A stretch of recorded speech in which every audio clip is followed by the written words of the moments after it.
The Holy Church. Stop me if you've heard this before when it comes to anime tropes. There is a character or organization where a bunch of nuns or priests use guns, weapons, and whatever sorts to kill people. The Holy Church in that respect is not really that different, but it surprisingly goes into much more detail compared to most other series that do use this trope of religious figures or organizations being militarized. The Holy Church operates as both a religious institution and a supernatural authority. It serves as humanity's foremost defense against threats that lay beyond the ordinary understanding. While outwardly resembling a branch of Christianity, the Holy Church of Type Moon exists in a world where miracles, vampire spirits, and ancient mysteries are tangible realities. Its mission extends far beyond spiritual guidance, encompassing the containment and destruction of entities that threaten the natural order. In other words, think of the Crusaders. If they see any form of witchcraft, any supernatural being that is non-human, that they consider a demon, they are considered heresy. And the solution for heresy is one thing only: death. At the heart of the Church's purpose is the preservation of humanity and the protection of divine law.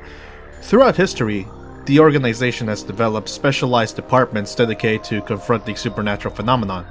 Among its most feared agents are the Executioners, elite operatives tasked with hunting heretics, dead apostles, mages, and other beings that defy the principles upheld by the Church. Unlike ordinary priests, Executors often possess extraordinary combat abilities and wield sacred weapons capable of harming creatures resistant to conventional means of attack. The Holy Church maintains a complicated relationship with the secret mage societies and organizations. Although both groups deal with supernatural forces, their philosophies differ greatly. Mages pursue something called the Root, which is where all of magic and supernatural phenomenons originate from. They believe that reaching the Root will advance magical knowledge, often placing personal ambition above moral concern.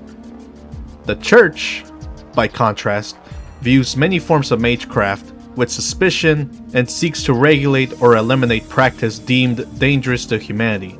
Despite these tensions, temporary alliances occasionally form where both sides face common enemies. One of the Church's greatest concerns is the existence of dead apostles, powerful vampires who threaten human civilization.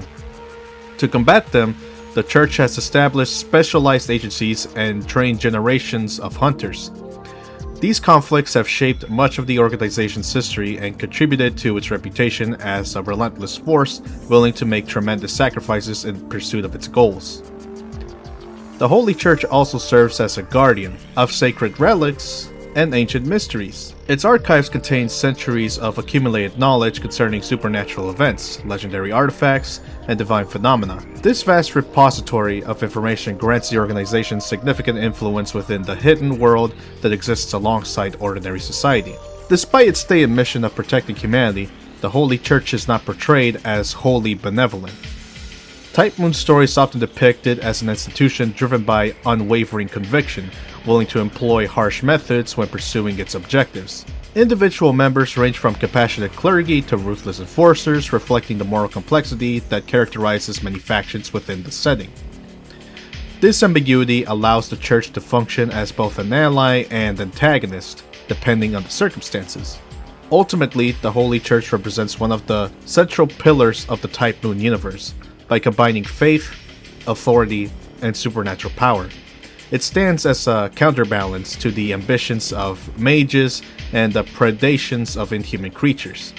Its presence helps define the hidden world underlying many Type Moon stories, making it an enduring and essential force within the franchise's mythology.